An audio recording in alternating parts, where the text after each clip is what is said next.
Fertiliser में हम लोग जो है केन कोऑपरेटिव्स हैं, हम जो है लेबर कोऑपरेटिव्स हैं, इन सब लगभग 12-14 सेक्टर में हम काम करते हैं। लेकिन दुनिया में मैं समझता हूँ कि हर सेक्टर में काम करने वाली कोऑपरेटिव्स हैं। हम भी चाहते हैं कि हमारे देश में सरकार की नीतियों के अनुसार कोई भी काम हो, अगर वो सरकारी क्षेत्र के माध्यम से होगा तो निश्चित रूप से उसका लाभ जो सरकार की मंशा है उसके अनुसार जो आखिरी व्यक्ति है उस तक निश्चित रूप से पहुंचेगा, क्योंकि कोऑपरेटिव की पहुंच जो है आखिरी व्यक्ति तक है। तो इससे आईसीए के जनरल असेंबली और इंटरनेशनल कॉन्फ्रेंस से हमारे देश के कोऑपरेटर्स को बहुत अच्छा मौका मिला है कि अपने कोऑपरेटिव्स को बेहतर बनाने में हम दूसरे लोगों से क्या क्या अडॉप्ट कर सकते हैं। दूसरा, C2C बिजनेस करने के लिए कोऑपरेटिव्स में किसके साथ कोऑपरेटिव की बिजनेस हो, उसके लिए भी हम सारे कोऑपरेटिव्स अपने जगह जगह पे मीटिंग आयोजित करेंगे। मार्केटिंग वाले मार्केटिंग से जुड़ेंगे। अच्छा। हाँ, जिससे कि जो है बहुत सी चीज़ें जो है हमारे यहाँ हम दूसरे देशों में बेच सकते हैं। उनके जहाँ हमें ज़रूरत है उन कोऑपरेटिव से हम अपने यहाँ लेने का प्रयास कर सकते हैं। और कंपनियों की तरह जैसे कॉर्पोरेट सेक्टर काम करता है ऐसे ही कोऑपरेटिव टू कोऑपरेटिव बिजनेस करने का एक बहुत ही सुनहरा अवसर है। अभी कुछ हो रहा है कोऑपरेटिव? बहुत होता है। जैसे किस सेक्टर में हो रहा है? बहुत होता है। जो मार्केटिंग का सेक्टर है मुख्य रूप से, जिसमें जो हम दालें खरीदते हैं, हम चावल खरीदते हैं, हम जो है और भी जो अपने यहाँ जो चावल तो हमारे यहाँ से जाता है, दाल कभी कभी हम इंपोर्ट कर लेते हैं, या और चीज़ें जो इंपोर्ट हम करते हैं जब, तो हम प्रयास करते हैं कि अगर कोऑपरेटिव यहाँ काम कर रहा है तो कोऑपरेटिव के माध्यम से अगर हो सकता है तो बेहतर है, अगर नहीं होता तो फिर हम दूसरी जगह करते हैं। जैसे इंडिया में बहुत अच्छा जो है सरकार ने एक जो एक्सपोर्ट कोऑपरेटिव बना करके एक ऐसा एक प्लेटफॉर्म बनाया है जिसके माध्यम से दुनिया के जिस देश को जो भी आवश्यकता है यहाँ से एक्सपोर्ट हो सकती है, उसके लिए सबसे पहले हमारी कोऑपरेटिव के पास जो है डिमांड जाती है और कोऑपरेटिव हमारा। अच्छा, कोऑपरेटिव जब ये जो नहीं था हमारे पास नेशनल कोऑपरेटिव एक्सपोर्ट सोसाइटी, तो वो जो है एसटीसी और स्टेट ट्रेडिंग कॉर्पोरेशन और कई ऐसी कंपनियां थी, निर्यात निगम है, तो ये लोग करते थे, लेकिन वो बेहतर तरीके से उतना अच्छा नहीं कर पाते थे। लेकिन कोऑपरेटिव जो है बहुत अच्छा करते हैं। एक तो ये है, दूसरा जो एग्रीकल्चर प्रोडक्ट है जी उसको एक्सपोर्ट करने में उसका लाभ जो है जो उत्पादक है, से किसान है, उस तक पहुंच जाता है। वो तो जैसे जो करते थे व्यापारी लोग, उनको उसका लाभ व्यापारी को होता। अभी जैसे कोऑपरेटिव ये हमारी एक्सपोर्ट कोऑपरेटिव है, ये अगर कोई मान लीजिए चावल खरीद कर रही है और थ्रू कोऑपरेटिव खरीद कर रही है, तो उसका लाभ उस कोऑपरेटिव को मिलेगा और उस कोऑपरेटिव का डिविडेंड जो मेंबर हैं निचले स्तर तक पहुंच जाएगा। तो असली मंशा हमारी यही थी कि जो ओरिजिनल लोग हैं, जो पैदावार करने वाले लोग हैं, उनको उसका लाभ मिलना चाहिए। अगर एक्सपोर्ट कुछ हो रहा है, वैल्यू एडिशन कुछ हो रहा है, हमारे देश से ज्यादा कीमत में कुछ बिक रहा है, तो उसका लाभ जो है बीच के बिचौलिए ना खाएं और सीधा जो है नीचे। इंडिया पैसिफिक के आप इस समय चेयरमैन हैं। हाँ। हमें लगता है दुनिया में पहली बार भारत का इस तरह से झंडा आपने परचम लहराया है जी। तो इसके क्या मायने हैं, इसके क्या फायदे हैं, इसके क्या आपको क्या लगता है? सेम बात है। देखिए, वो दुनिया के स्तर पर हम अपने कोऑपरेटिव्स को पाते हैं कि हम कहाँ खड़े हैं, किससे जुड़ करके क्या कर सकते हैं। हमारा एक रीजन है जी, एशिया रीजन में जो कोऑपरेटिव्स हैं, उस एशिया रीजन के कोऑपरेटिव्स के बारे में हम विचार करते हैं। एक तो पहले सबसे बड़ी बात कि पूरे रीजन में कोऑपरेटिव्स मजबूत हों। हम इसके लिए जो कॉन्फ्रेंस है या जो काम है इसके लिए भी काम करते हैं। टाइम टू टाइम लोगों को ट्रेनिंग देना, हाँ ट्रेनिंग देना। इंडिया ट्रेनिंग दे रहा है या उस बैनर के तहत? नहीं, आईसीए ट्रेनिंग देने का काम करते हैं। हम लोगों को एजुकेटेड करते हैं, हम लोगों में अवेयरनेस पैदा करते हैं। हम जेंडर इक्वलिटी के लिए, मतलब जो महिलाओं और पुरुषों में जो असमानता है उसके लिए भी काम करते हैं पूरी रीजन में। यूथ को आगे बढ़ाने के लिए हम उनको जो कॉलेज यूनिवर्सिटी कोऑपरेटिव्स में बना करके उनको कोऑपरेटिव्स के बारे में नॉलेज करके, जिससे कि जो है वो शिक्षा के क्षेत्र में भी कोऑपरेटिव्स को अच्छे तरीके से समझें। एक सवाल, पूरी माना जाता है कि कोऑपरेटिव पूरी बूढ़ी हो गई है। मानव संसाधन जिस तरह से युवाओं को वहां आना चाहिए वो हमें लगता है वो नहीं है। इसके लिए क्या प्रयास कर रहे हैं? हम इसके लिए लोग जो यूनिवर्सिटी और कॉलेजेस हैं उनमें कोऑपरेटिव्स के बारे में टाइम टू टाइम कॉन्फ्रेंस आयोजित करके वहाँ लोगों में, पढ़े लिखे बच्चों में लेक्चर आयोजित करके उनको कोऑपरेटिव से जोड़ने का प्रयास करते हैं।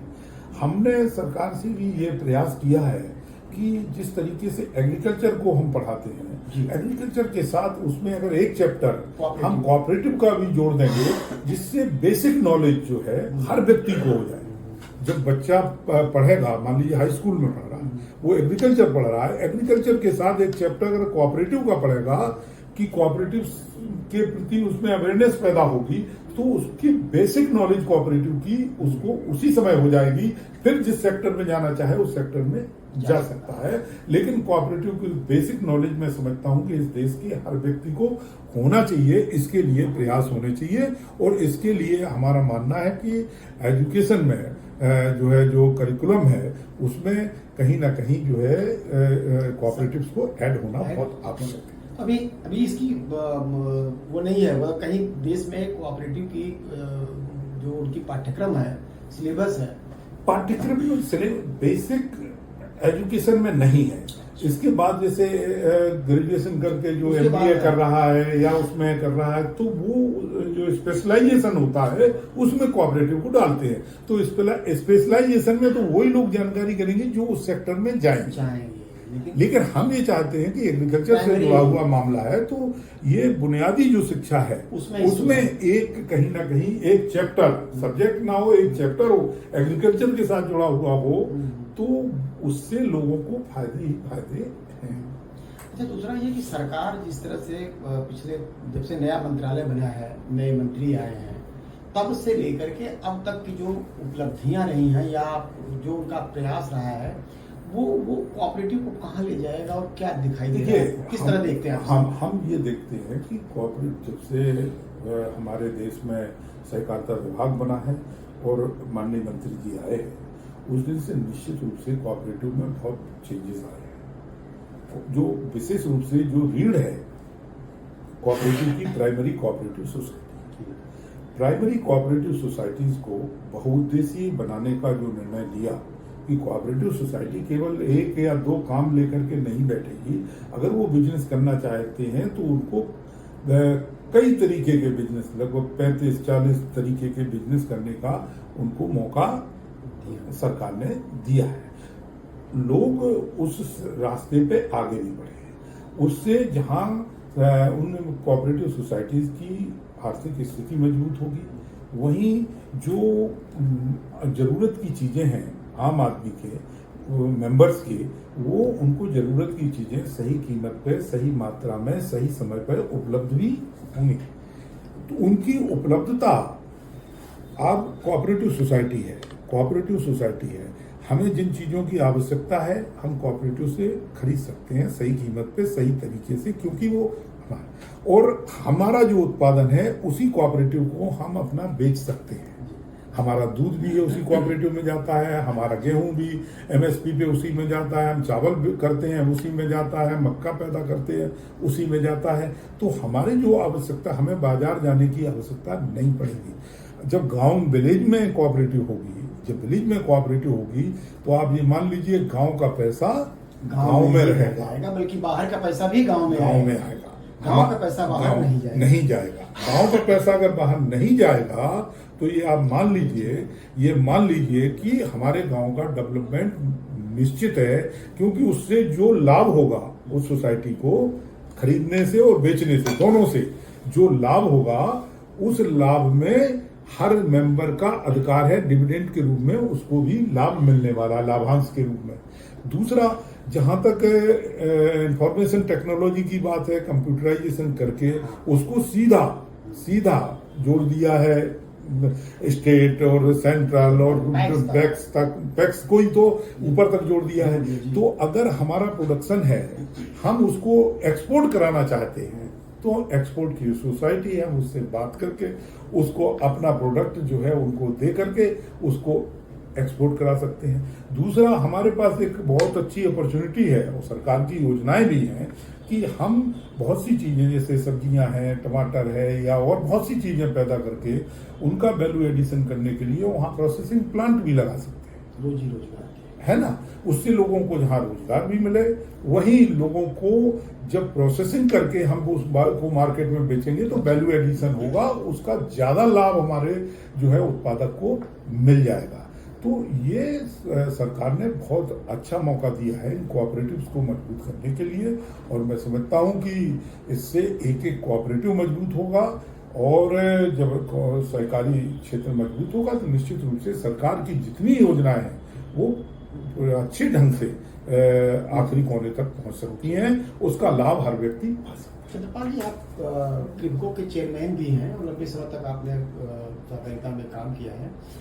क्रिबको की क्या स्थिति है और उसमें युवाओं को या नए मानव संसाधन को कैसे उसमें इम्प्लीमेंट करेंगे, कैसे उसके अंदर इम्प्लांट करेंगे, बल्कि कैसे? देखिए, हम आपको बताएं, क्रिबको की पोजीशन आज की तारीख में बहुत अच्छी है। जब हमारा जहां प्रोडक्शन बढ़ा है, हम 15 लाख टन यूरिया बनाते थे, आज लगभग 50 लाख टन यूरिया बना करके और इम्पोर्ट करके हम लगभग 50-60 लाख टन यूरिया और DAP किसानों तक पहुंचाने का काम कर रहे हैं। तो हम प्राइमरी कोऑपरेटिव सोसाइटी के माध्यम से उनको दे रहे हैं। हम विशेष रूप से जो नए रोजगार के अवसर, हमने 2 सब्सिडी बनाई हैं, आपको बताएं। उसमें हम जो है प्रोसेसिंग के लिए हमने 2 एथनॉल के प्लांट भी क्रिबको ने लगाए हैं, जिससे कि मक्के का जो उत्पादन है वहाँ से मक्का हम किसानों से खरीद करके उनको जो है एथनॉल प्लांट में करके और एथनॉल के बना करके जो है ऑयल कंपनी को जहाँ बेचेंगे वहाँ किसानों को अच्छी कीमत उस मक्के की उपलब्ध कराएंगे। दूसरी तरफ हमने भी एक एक्सपोर्ट के लिए सब्सिडी पहले से बना रखी थी, तो जो हमारे पास जो उत्पादन हम खरीद लेते हैं उसको भी हम एक्सपोर्ट करने का काम करते हैं, और वो भी कोऑपरेटिव को हमने उसमें जोड़ रखा है। हमारा प्रयास है कि इन सब कामों के लिए हम लोगों से कहते हैं, नौजवानों से, कि जो रोजगार के लिए घूमते हैं कि वो एक कोऑपरेटिव बनाएं, और कोऑपरेटिव के माध्यम से वो इन तमाम चीज़ों को लोगों तक पहुंचाने का काम, लोगों के उत्पादन को खरीदने का, जैसे हमें मक्के की आवश्यकता है, अगर कोऑपरेटिव बना करके कोई खरीदेगा तो उस कोऑपरेटिव को भी फायदा होगा और किसानों को भी फायदा होगा, और उसमें एक आदमी जो रोजगार के लिए घूम रहा है वो 5 लोगों को रोजगार दे सकता है उस कोऑपरेटिव में। तो जहां बेरोजगारी भी खत्म होगी, इन कोऑपरेटिव के माध्यम से बेरोजगारी खत्म होगी, वहीं कोऑपरेटिव के माध्यम से आपको बता दें महंगाई पे भी कंट्रोल होगा, क्योंकि जब लोगों को सरलता से अपनी बनी हुई चीजें हमारे जो उपभोक्ता भंडार हैं या जो प्राइमरी सोसाइटी उसके माध्यम से लोगों को मिल जाएंगी, तो उनको बाजार में मल्टीनेशनल कंपनियों के ब्रांड खरीदने की आवश्यकता नहीं पड़ेगी।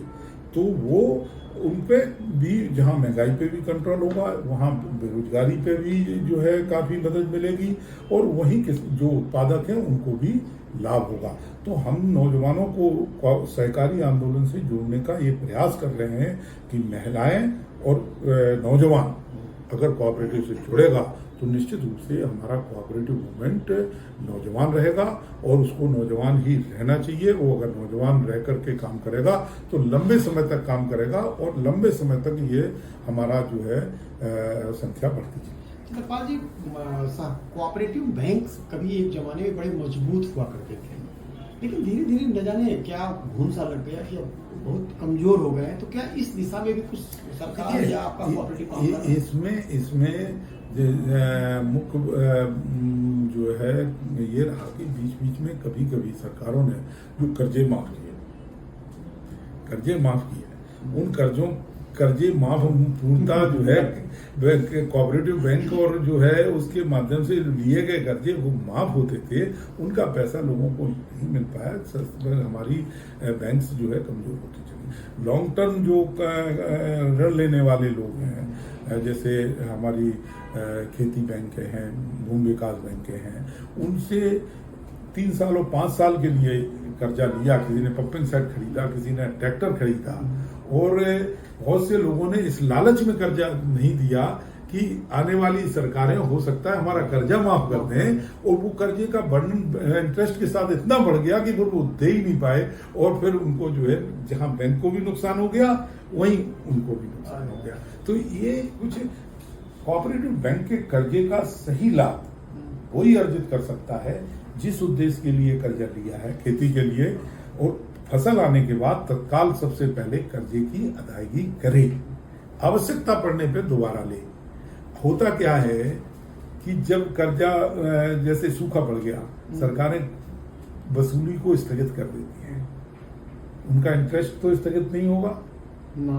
1 साल कर्जे का स्थगित हो गया, वो कर्जा ड्यूड़ा हो गया, इंटरेस्ट जो, और जो गवर्नमेंट सबवेंशन स्कीम जो है लाती है, मान लीजिए सरकार ने कोई जो है कर्जे इंटरेस्ट पे कोई फायदा पहुंचाना चाहती है, मान लीजिए वो 8% का 3% पे दे रही है, 5% गवर्नमेंट वहन कर रही है, तो उसी साल के लिए है। हाँ। उसी साल के लिए, और उसने अगर कर्जा नहीं दिया 2 साल और 5 साल, तो उसको 8% लग गया, फिर 8% लग गया, 8% लगने के बाद उसका जो है कर्जा 2-3 गुना हो गया। तो ये सब चीजें पेमेंट नहीं कर पाया और वो खुद डूबा और बैंक को। तो ये मेंबर्स की जिम्मेदारी है, देखिए ये मेंबर्स की जिम्मेदारी है, जो मेंबर्स हैं कर्जा लेने वाले हैं वो उसका सही सदुपयोग करें, ऋण का सही सदुपयोग करें। अपनी उनकी बैंक है, उनको डिविडेंड मिलना है, उससे उनका ही जो है लाभ है, उनका ही नुकसान। बैंक बंद हो जाएगी, उनको नुकसान हो जाएगा। बैंक अच्छी चलेगी तो उनको ज्यादा फायदा होगा। लेकिन वो लोग जो है इनमें, इसके लिए हम कहेंगे अवेयरनेस की कमी है लोगों में। अगर उस कर्जे के माध्यम से लोग अपना फायदा उठाएं और बैंक का कर्जा। अच्छा, बैंक आपका क्रिप्को एक बड़ा वो है फर्टिलाइजर उत्पादक संगठन है, तो अभी जो एक्सपोर्ट जो इंपोर्ट हो रहा है वो बहुत महंगा आ रहा है। सरकार जो सब्सिडी दे रही है उसको लेकर के कभी कभी गड़बड़ होता है कोऑपरेटिव। देखिए उसमें क्या है, हम आपको बताएं, वो कोऑपरेटिव है और जो कंपनियां हैं उसमें क्या है, फर्टिलाइजर जो फास्फेटिक फर्टिलाइजर की स्थिति है उसमें हमारे देश में उसका प्रोडक्शन बहुत कम है, जो कंजम्पशन है उससे बहुत कम है। हमें सब फर्टिलाइजर जो है बाहर से इंपोर्ट करना पड़ता है। जो यहाँ बनाने वाले भी हैं वो रॉ मटेरियल इंपोर्ट करते हैं।